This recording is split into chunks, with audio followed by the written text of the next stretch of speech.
Hi everyone and welcome back to the garden. Yes, my garden. After a summer of visiting an incredible exotic or tropical style garden pretty much every other week, it's time to finally give you an update from my garden here. I'd love to say that I've been building up a huge amount of project work and surprises for you, but the reality is I haven't had a huge amount of time to spend in my garden this year. My wife has now gone back to work and weekends are no longer the free time that they used to be. But that's part of being a father, isn't it? It's part of life. I'm pleased to say that lots of my garden really has grown well, despite me only really having time to water it and plant a few bits in spring. But today I want to give you a bit of an update. If you want to see a perfect garden, some incredible exotic tropical style planting, check out some of my recent videos where I visited some passionate gardeners and incredible gardens in my area of the country. But today I'm going to walk through this part of my garden here.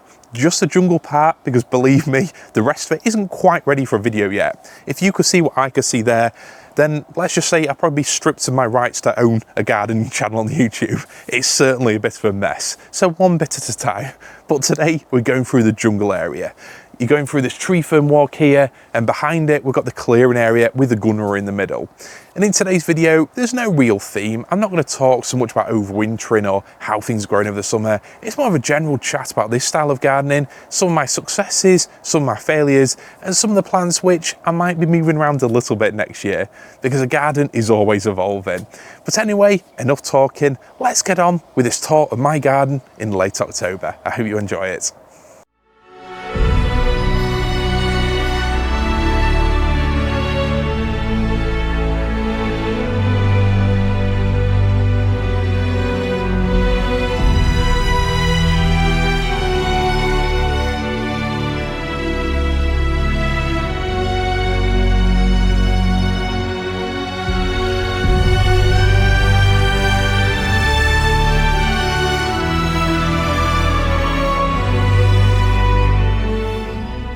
Starting the video off then in roughly the usual place, you'll see we've got a new archway in the garden, but more on that in the video very soon.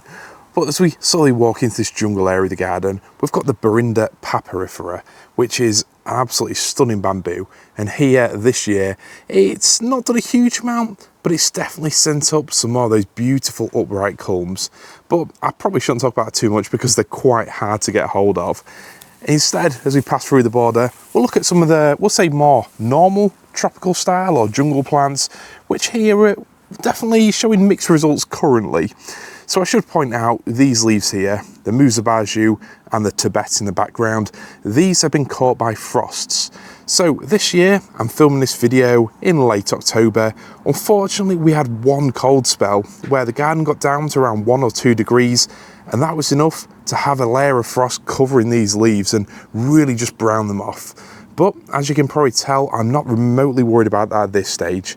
It really does take a hard freeze to actually damage these plants, and at this time of the year, some cosmetic damage is no problem at all.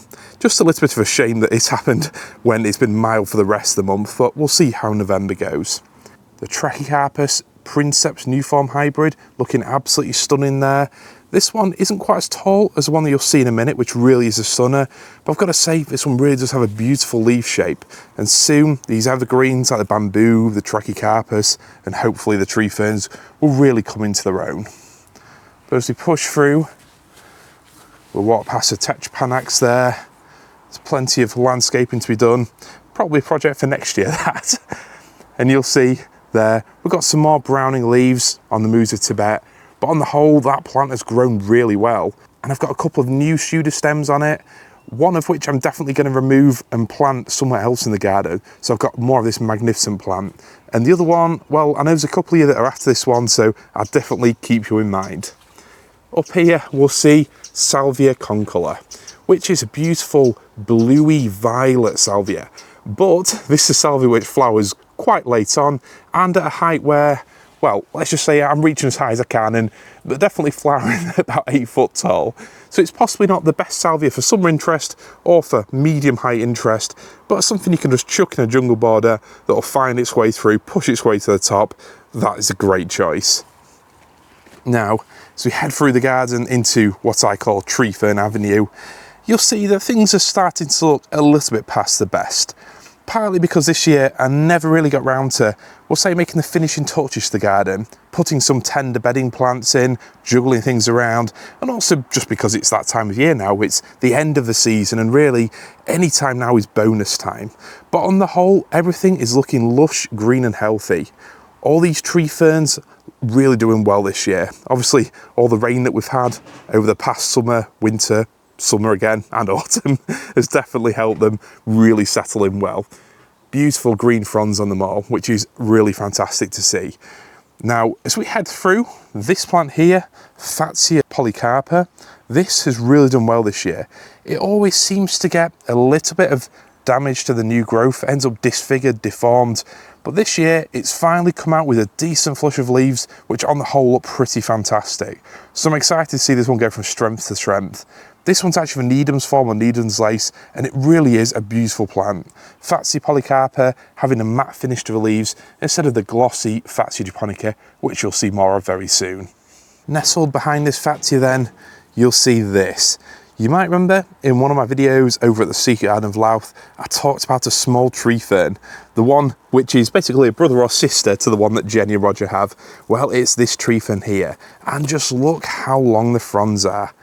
It really is, I've got to say, one of the most beautiful tree ferns that I have, and it's only a 1 foot trunk that cost me, and I'm just saying this to rub it in, £17.50. Look how amazing that is. So whether it's a case of right plant, right place, Mark, I don't know. This tree fern is protected by this sheltered brick shed in the garden.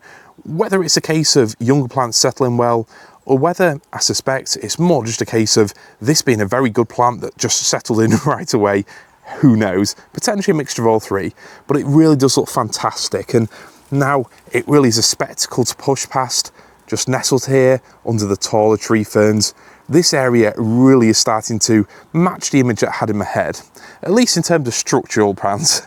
When it comes to lower level stuff, there's definitely some more tweaking to be done next year, certainly. But before I look at that, just show it in the back here, we've got Schefflera rhododendrofolia. That one has grown very well. An incredibly tough and hardy Schefflera for me, and a very fast grown one as well. Now it's settled in, if I can try to zoom out and show you over the top here, look at that display. It really is looking fantastic now. Evergreen again, and something that's definitely going to provide a canopy to this part of the garden in the future. But looking down there, a Japanese maple. I just love the way that red or orange maple leaves contrast so well with green bamboo. You get that seasonal interest and a real pop of vibrant colour.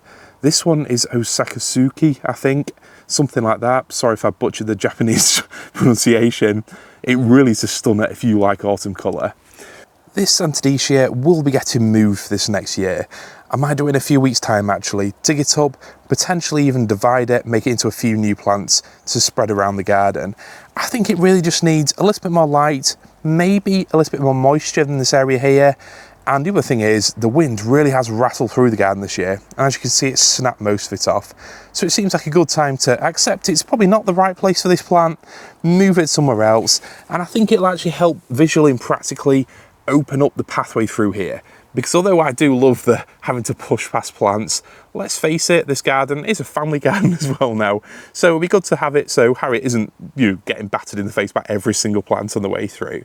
But what I might do is take that one out, and as you can probably see, I've got all kinds of asplenium ferns down there, epimediums, the ground covers. So that'll be a lovely spot there for potentially some more evergreen ground cover. My little robin friend over there. I've had my first tidy up in a good while today, so I'm sure it's been appreciated. As we head through again, you'll see these tree ferns, they all do pretty much look good.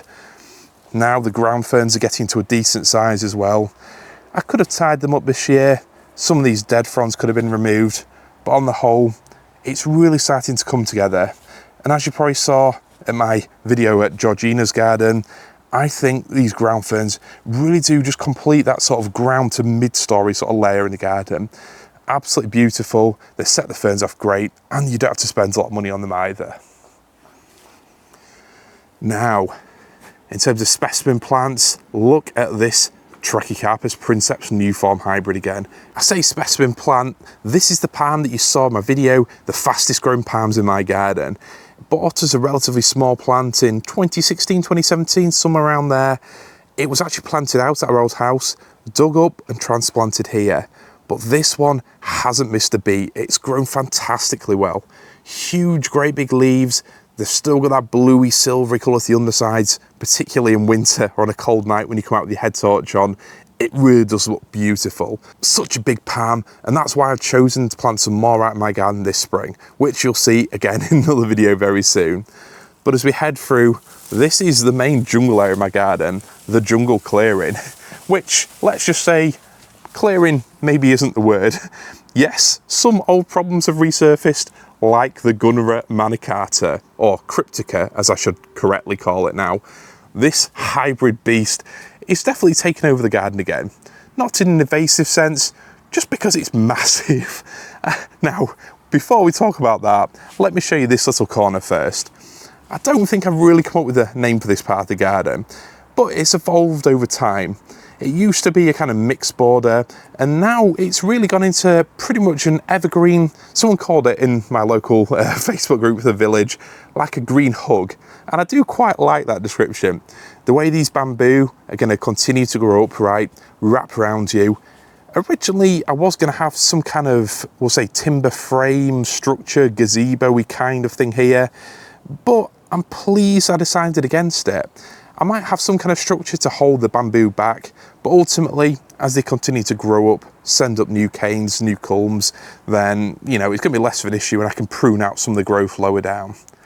Here, you can see it's actually quite dark, but the Camerops or Chemerops, Mediterranean dwarf fan palms, are actually growing surprisingly well, as is the fascicular bromeliads. We've got a few different ones down there, and there, another one of those Princeps new form hybrid palms. So really, I think as you're looking back, that is a view that I like. We've got the Princeps hybrid over there. We've got the huge Borinda lushuiensis or Yunnan 4 bamboo, which is an absolute beast. Definitely the fastest growing and tallest bamboo that I've got here. And I don't know if you can see it there, it is reaching well up into that cherry tree now, but it's a clumper. The only downside is it isn't the hardiest bamboo. And if we have a cold winter, it certainly looks a bit rough. Apparently they can take around -8 or so, but hopefully we don't have to find out this winter. This bamboo, on the other hand, is also a clumper, but I just love how just contrasting it looks. I mean, as I sit back down here, those tiny leaves, it just looks incredibly graceful. This is Fargesia angustissima, which is a bamboo that I've talked about, recommended for quite a while now. After hearing Paul Spracklin talk about it in his garden, I saw a few photos of it online, and it really is an incredibly tight clumper, but it just looks beautiful. Small at the base, it's got this beautiful, graceful habit. Slightly less graceful when there's been heavy rain or snow. It certainly flops over a bit, but I think it really does complete this image. So my thinking for this part of the garden is, when you're sat back here, you've just got so much evergreen, beautiful structures to look at. You genuinely could be in some kind of jungle environment, even though the garden is around 7.5 meters wide. I'll show you just down here. We've got the pilea, which have grown quite well this year. We've got the impatiens there, Hubei red. That one's grown slowly, but I'm intrigued to see how well it grows next year. Fargesia, one of my favourite big leaves to really complement the Gunnera. That's definitely had its time now, and it's starting to fade into the ground. The Trachycarpus nova, which was probably undisputedly the fastest growing palm in my garden. This one I bought when it was around 2 litres. Again, probably around 2017 or so. And it's planted out here in a 30 litre pot, and just the amount of leaves on it probably gives you an idea of how fast it's grown. It really is a monster. It's definitely a palm with longer petioles, so not really the best choice for a windy location, but if you've got somewhere relatively sheltered like this spot hopefully is, I think they're just beautiful. But what I came across here to show you is, look at that Fargesia. Look how small it is at the base. Literally probably about a foot across. But that plant is now, we'll say around 2.5, actually that's probably 3 meters tall in the middle there. So a really good sized bamboo, small at the base, great for small borders, as long as you've got the room to walk past it, which is definitely going to be a subject we'll come back on very soon. But skimming around here, this area, roughly sort of in front of the evergreen structure, is my, we'll say, summer planting areas. At our old house, I used to have a beautiful border that had a summer display every year, but this garden here, it's definitely nowhere near as sunny. I've got this huge cherry tree here, and in summer, even when the sun's high, it just tracks around there, tracks right around there, and you only really get it sort of late on in the afternoon. So as a result, a lot of the real sort of tropical summer plants in my garden can be a bit slow. But in this video, I want to go through everything in terms of problems, things are going to change, and just a general conversation about really what the garden has given me this year, although I haven't given it a fair amount of my time. Here, the Fatsia japonica spider's web, that's just starting to flower now, and that really is just an absolute stunner. If you get a chance of a good plant of those, don't be like Carl and walk past it, be like me and pick it up at a vastly reduced price. It really is an absolutely beautiful plant, and at this time of year, you know, evergreen plants like that are really starting to come into their own. But from a magnificent success, we'll say, to a plant which is, you know, definitely a failure and entirely my fault. This is Lobelia Queen Victoria, Lobelia cardinalis that is. Dark foliage, gorgeous scarlet flowers. In theory, it's a great accessory plant for a tropical style or exotic themed garden border. But, and you'll know this, Tim, if you're watching this video, it does have a tendency to flop. And here, in a wet summer, in a shady part of my garden, it's not the right space for it. So this plant will be getting dug up and moved elsewhere. I think with perennials, and especially a lot of the real tropical style plants, cannas, gingers, the other plants that we use to make up our borders, it's easy to think at this time of year, you know, it's the end of season, everything's coming to an end, it's depressing, it's gloomy. But ultimately, we don't live in a tropical location or zone. Here, we do have colder winters, and one advantage of that is it gives us this natural reset. I know really the phrase putting the garden to bed over winter is definitely going out of fashion, and we kind of like this idea these days that we can have so much more evergreen interest in our gardens. They can give us something 12 months of the year. And I know I've enthusiastically babbled on about that, probably more than most. But I also think this time of year, maybe I'm just saying this because my garden needs a bit of a juggle round at the minute. Maybe I'm saying it because it hasn't been the best growing season. But I think this time of year, it really can be, I guess, invigorating to see the changes that you want in your garden. Do, as Mark said, get some photos of your garden as it is now. It'll help you to remember where the plants are, but it can also let you think over winter. Do I want to juggle things around differently? How could I improve my garden? Because every person you see with an amazing garden, and there's plenty of those that I've visited this year, check out my other garden tours on my channel, every person will have gone through different versions of their garden. People don't just arrive at a perfect or amazing garden, if such a thing exists. Instead, it's continually experimenting, finding combinations that you like. Just remembering one thing from one year to the next can really improve your display, and that's what it's all about. It definitely is a journey. And part of my journey this year, well, let's look a bit deeper at some of the successes and failures. So firstly, this begonia merrymaker, I really like this one. Beautiful colours, it really sort of tees in well with that Ensete over there, but it's not grown especially well. There's probably only this plant that's done well, the others which are almost getting overshadowed by the weeds in the garden now. So I might just take this one out and overwinter it inside as a bit of a house plant. I probably should have done that before the last frost, but it's come through okay. Those will be something I'll consider planting again. But what I found this year, the coleus really haven't thrived very well, which we'll see soon. The begonias, hardy begonias, have got grandis and a few different ones now, Sapporo. There's really some amazing hardy begonias, and this is a plant which I want to spread through my garden. The little bulbils drop down and they're a plant that pops up everywhere. And I think if you're definitely short on time, or you've got quite a shady garden, having plants like that just pop up, do the thing, have magnificent flowers in late summer, early autumn, they really are just such a useful, beautiful plant. But I can waffle on as much as I want. Let's talk Gunnera. This plant, yes, you can see it's taken over yet again. So last year I made a video about the Gunnera taking over, and I moved that stone border. It was originally about there, and I moved it a foot, 30 centimetres or so to the right hand side, hoping that that would give room to walk past. And it virtually has, with a bit of trimming of the Trachycarpus and the tree fern up there. But the issue with this year has been the Gunnera. Well, let's show you down the back. As you can see, there's not many leaves over here at all, and that's partly down to those really high winds that we've had. They absolutely decimated the Gunnera. In fact, if you look back up there, if I zoom in over there, you'll see one leaf there just hanging on by a thread, and you'll probably be able to see all the stems that are left from the leaves. Absolute carnage. But at least the winds happened right at the end of summer, early autumn as they do, rather than happening sort of early July time, which really would be a shame. So I guess there is that. This year, on a positive note, following my visit to Andrew and Anne-Marie's 50 Shades of Green garden, I took up their advice and got some of these stakes. These are from B&Q, and they're what I'm going to use to prop the Gunnera up a bit more next year. Now this year it had already pretty much fully grown before I could implement them, so I couldn't quite do what I wanted. But next year I'm going to raise up that little stone wall there, and I'm going to put some more of these around the leaves as they start to form, hopefully pushing them up a little bit more and keeping them away from the path. That's the plan anyway, but the Gunnera invasion of the garden is definitely not over, and it definitely will be continued next year. But let's show you around a little bit more. You can see now off to the stones are starting to get beautiful moss on them, really fit in. I should say a lot of this path area here, originally I just left it as soil because I wasn't entirely sure about the exact pathway through the garden.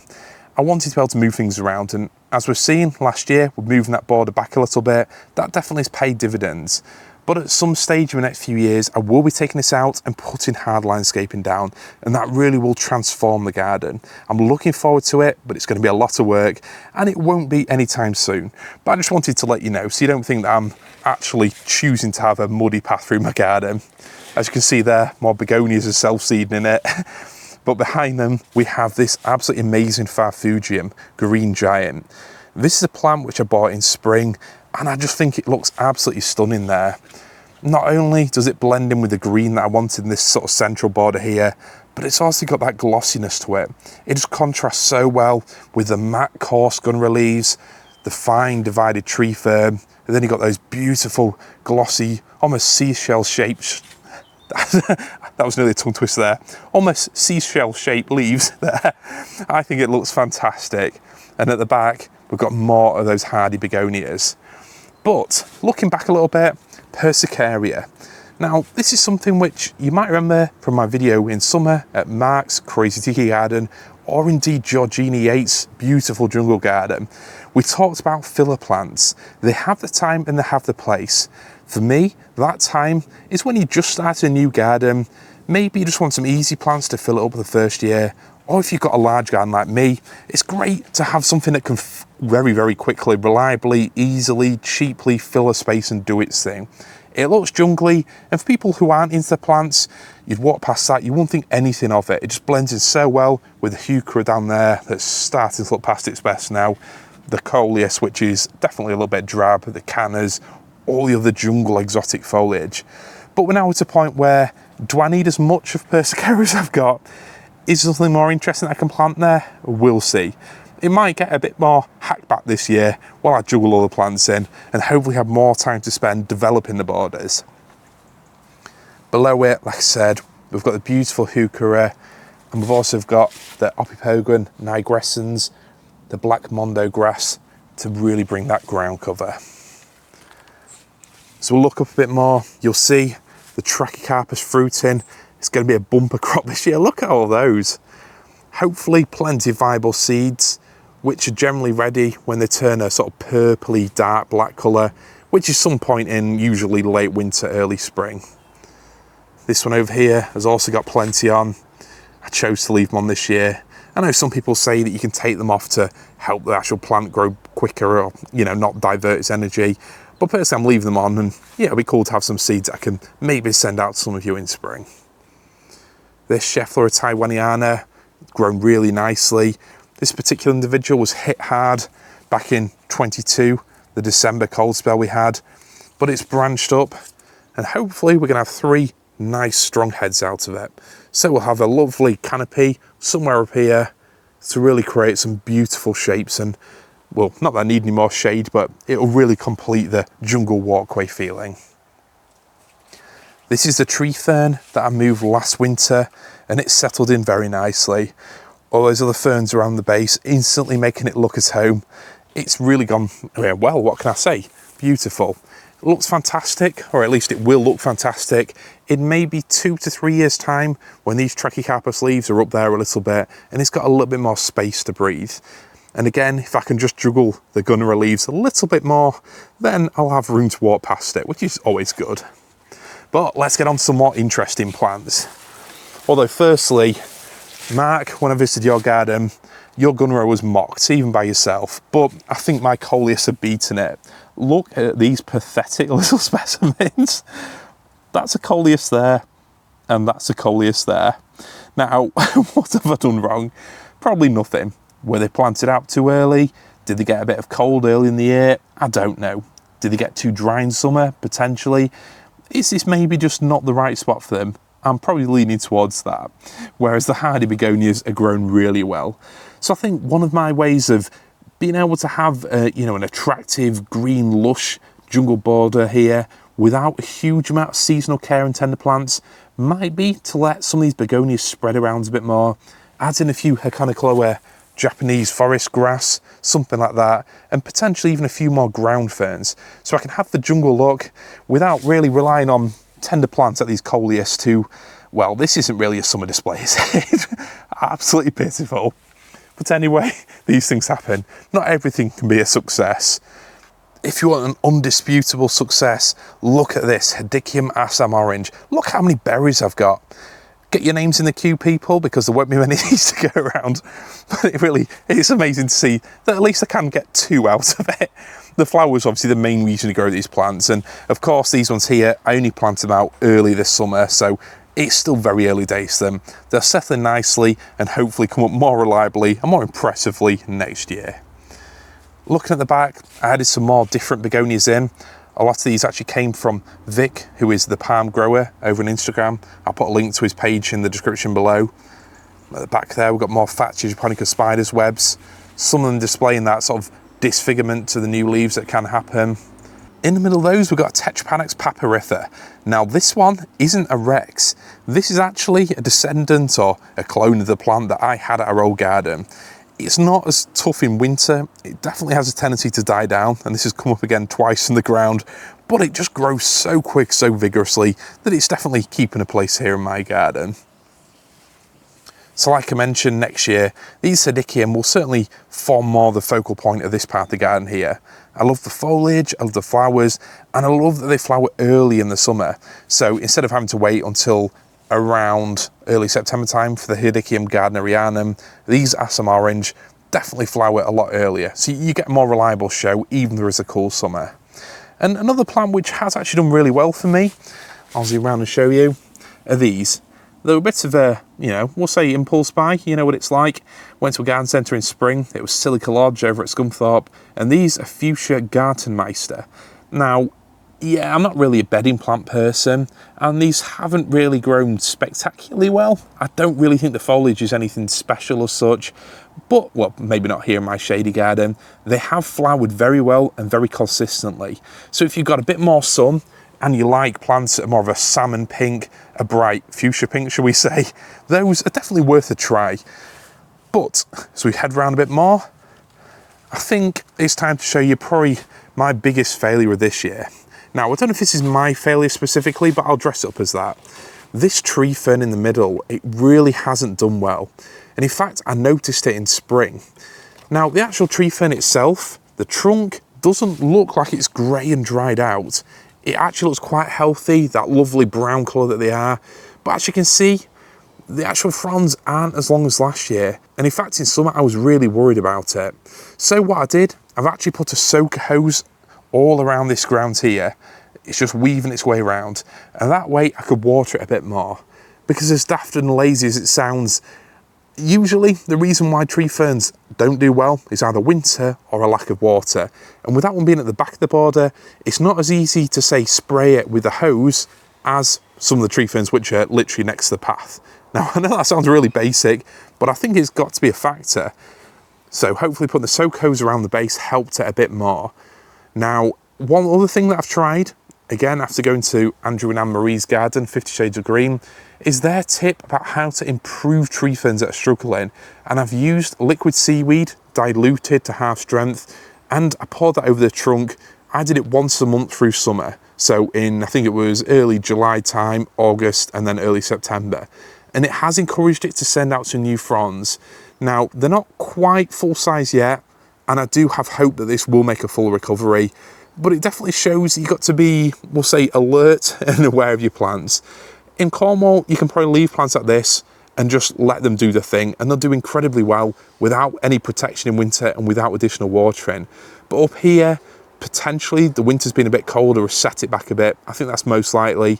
And even though we've had a lot of rain over the past year and a half, probably even longer, this ground here is under this huge cherry tree. So I think it's really a bit of, we'll say, delayed winter damage, because this part of the garden here gets the winds just rattling through from that way. As soon as all the leaves are off this big cherry tree, the huge Elandii really funnel it through. So I think it's probably a mixture of exacerbated cold damage from the huge winds that we have, and then also the plant not being quite as well watered as I wanted it to be or expect it to be, even after we'd had heavy rain, because of the huge amount of root competition. But I will be protecting this one a little bit more thoroughly this winter, and I hope that it makes a full comeback next year.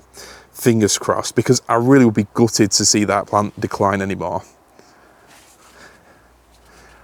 So, walking through a little bit more, we've got a ostrich fern there, which last year it did this. It sent out these weird dark brown black fronds, and I didn't know what it was doing, but apparently these are sporing fronds.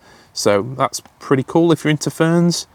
They're quite, I guess really you'd probably say, quite brittle almost, but interesting to see. Obviously these ostrich ferns definitely fade down a little bit quicker than a lot of other ferns, but they definitely have their place, and they really do look magical in early to mid-springtime. Musa basjoo. This plant has grown really well for me. Sorry you haven't had the usual update on it this year, but now this is a banana which I can safely walk under these leaves now. Really is starting to turn into a beautiful clump. And that's despite it being pretty much cut back down to the ground in 22. Hardly protected at all, and at the time I regretted it a little bit, but it's come back and it's come really well. We've now got 3 or 4 main shooter stems, all around the sort of 5.5 foot region. The biggest one there, about 6.5 foot, and we've got some smaller ones around the base. So, do I protect this winter or not? There's a question for you. Let me know in the comments below. I can either protect it, I can either half protect it or fully protect it. Personally, I'm tempted to go down the route of Shane Bilson, which is the land drain method. Essentially, use a load of straw or leaves around the base, and then you get land drain, which is a perforated about 4 or 5 inch, 110 mil, somewhere around there, tube, cut it down to sections, put those over the shooter stems, and then put a pot over the top. And that keeps the wet away from them. It keeps them a little bit warmer than the outside temperature, and then hopefully that's enough just to keep them rigid till spring, because then the new growth starts a lot higher. So that's what I'm thinking, give them some protection, but whether I actually get around to it or not is potentially a different matter. Here we get more Persicaria mixed in with Salvia amistad, which is done really well considering it's in quite a shady spot in the garden here. But looking back, it really is an absolute mashup of leaves, a great big collection of huge leaves, bizarre plants, and that's really what I wanted the garden to be. And I do enjoy it this time of year. Yes, I know autumn's bringing this whole tropical season to an end, but just seeing that juxtaposition of beautiful big tropical plants and then the seasonal colour that we have here in England, it really is just an amazing sight to see. And I love how these leaves are rapidly forming a carpet on the ground. It's going to look amazing one day when I can get some proper pathway down here, when I get a bit of the planting juggled around there. I can see it, and hopefully some of you can as well. Another beautiful big tree fern there. As I move this across, you'll see the little pond that I planted, which is still there. This winter I'll be, we'll say, child-proofing that a little bit more, and maybe juggling the planting around this bit here, because you don't really see it. And what I found is the Persicaria, it certainly takes over. So this morning I've chopped back the purple fancy quite a bit, because you end up with them basically meet in the middle down here. a proper mound of Persicaria, which is definitely lush and leafy, but probably not the best way to actually get out and enjoy walking through your garden. Here, the Trachycarpus wagnerianus, or waggy, it's looking splendid. We've got some fruit there, not quite as many as the Fortunii, but these will actually be a hybrid seed, a waggy crossed with a Fortunii. That's because I don't have any male waggies in the garden, and I actually hand pollinated it with some of the male Fortunii from over there. So again, I might have some hybrid seeds available, which would be pretty cool, and I might even grow some of those myself. A Fatsia polycarpa green fingers there, just the standard green fingers you can get pretty much anywhere here in the UK. It started off a little bit of a weedy plant, but it's grown really well now, pushing through the tree fern canopy, and now it's free. Looking up, the buddleia, wow, there we go, a little bit of autumn live in front of your eyes. This buddleia always looks and smells incredible when it flowers. It's next door's tree, and this year one of the branches actually snapped off it. You can probably see somewhere around there, so I tied it up a bit to give a little bit more headroom to the plants. But as you can probably see there, that Fargesia robusta Campbell is rapidly forming now a dense wall to stop the wind coming through the garden this way. That was the wind area, or that was the wind direction that I was more worried about when we first moved in. So I tried to create this bamboo screen to keep it out. But more recently, it seems to be funneling. You can probably just see that huge Lelandii. I'm using quite a wide angle lens, but that really is an absolutely monstrous tree. Huge, and it definitely has an effect on the wind here. But looking back, you'll see another tree fern, huge, great big fronds on this one. Isn't it really so bizarre that you can have so many plants in relatively close proximity? One can struggle, the rest can do just fine. Sometimes, I guess it's natural to, you know, the scientist part of my brain wants to find, why did that one work? Why not? You know, what's the reason for it? Is it something I've done wrong? But sometimes you just get strong plants and you get weak plants, and the weak ones just need more care to get to the same, you know, the same size or looking as healthy. This one really is beautiful. I'm excited to see this area evolve, again, probably longer term over the next 5-10 years.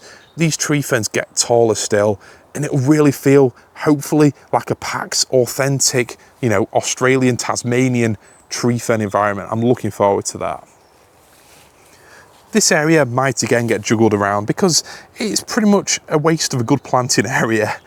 Behind, we've got the magnificent Butea Eriuspatha, or Eriuspatha, never know how to pronounce that one. The fronds which caught the damage in December 22 are brown pretty much off now. You can probably see that one there. It's definitely been bitten by the frost, and it wasn't enough to trouble the plant, around -7, somewhere around there, but it was certainly enough to take out the newer growth. But I'm pleased to say that the new growth that's happened since then, this plant has really grown strongly. It looks fantastic. Beautiful lush green colour, and I think it deserves some more experimental or interesting planting in front of it. This is quite a shadier area, but I'm thinking maybe some of the aspidistra or something like that. I'm getting into those more and more, Mr. Ostenbrink, something like that, we'll see. I just think anything really green, low level, rather than trying to grow flowers and them ultimately not having enough sun here, I might as well really lean into it. And up there, we've got the Eucalyptus glaucescens. Probably not its biggest growing year this year because we haven't really had that heat and a lot of sun, but it's still growing fantastically well. Huge, great big thing. I know some of you don't like eucalyptus, but personally I love them. And I think if they're grown in the right way, in the right space, i.e. not in a tiny garden right next to a house, I think they really are a plant which has so much to offer. Will it dry out off this garden? It might be a factor, we will see. But before I head up that way, there's one thing in here that I want to show you that might amuse you. I reuse basically all the old garden waste in my garden. And one of my, we'll say, rules for this year going forwards was that I'm not going to get rid of any garden waste. I will eventually be getting a shredder, but here I generally put all my soft garden waste, any chippings, any cuttings, straight on to the bamboo. I use them as a living compost heap. And one thing I put on was an Ensete that I didn't think I made it in spring. But look at that. It was a tiny little corm. It felt mushy, it felt rotten. It was literally about the size of a 9cm pot. And in fact, you can probably see it there. But it wanted to live. How amazing is that? it really is just absolutely baffling that a plant that you mollycoddle so much to get it through winter, I really didn't think it had made it. I just chucked it down there, covered it with more leaves, and it's come through. Yet some of the others in the garden really haven't done as well, which, you know, that's just the way things are, isn't it? But that put a smile on my face when I saw it in early summertime. I should say the Ensete over there, the leaves aren't displaying the brown problem they have in previous years, or at least it's much reduced. So I will be keeping the biggest ones, so I've got something to really enjoy growing in the garden next summer. But there we are, that's my jungle garden right here. Like I've mentioned through this video, I've got plans about how I want to change it going forwards. This year, I'm sorry I haven't shown as many updates through the season, and that was partly because, you know, I booked in the garden tours, the visits, and then I found out that realistically they were going to be all I'd have time for. So my garden hasn't seen the amount of love, attention and juggling things around as it usually does, but that will be changing this next year, and I will be having more frequent updates and progress on my garden here, which I'm looking forward to. So that's a change that's happening next year, and I might also be changing some of this path around here. So there's plenty going on, but ultimately I'm actually quite looking forward to, over the next few weeks, a month or so, getting this Gunnera chopped back a little bit, getting these leaves out the way, and then as I push through it, you can finally really see the space that I'm playing with and see what I want to juggle with next year. So I hope you've enjoyed this rambling walk around the garden. No structure, no real theme, but this is a look at my garden as it is right now. The things that I've done wrong, the things that haven't worked out, and the plants that are growing incredibly well despite the lack of care other than really just watering them. We've got an Impatiens ice storm there growing really well. The tree ferns look fantastic. The bamboos are sizing up every single year. And to me, that's one of the best things about a garden like this. Yes, you can have your summer display, tweak it to your heart's content, water your plants 3 times a day, feed them, all of that. But for me, it's also about the structural plants in your garden. The plants I grew from tiny little palms, some from seed, and they're now becoming just really impressive specimen plants in their own right. And that gives me just as much satisfaction. So anyway, I'll leave that on that optimistic note. Everything has sort of come together despite my lack of time in the garden.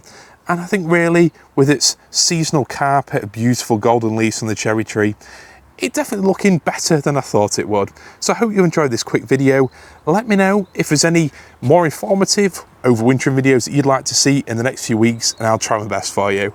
Well, thanks a lot for watching, and I'll see you all very soon. See you later.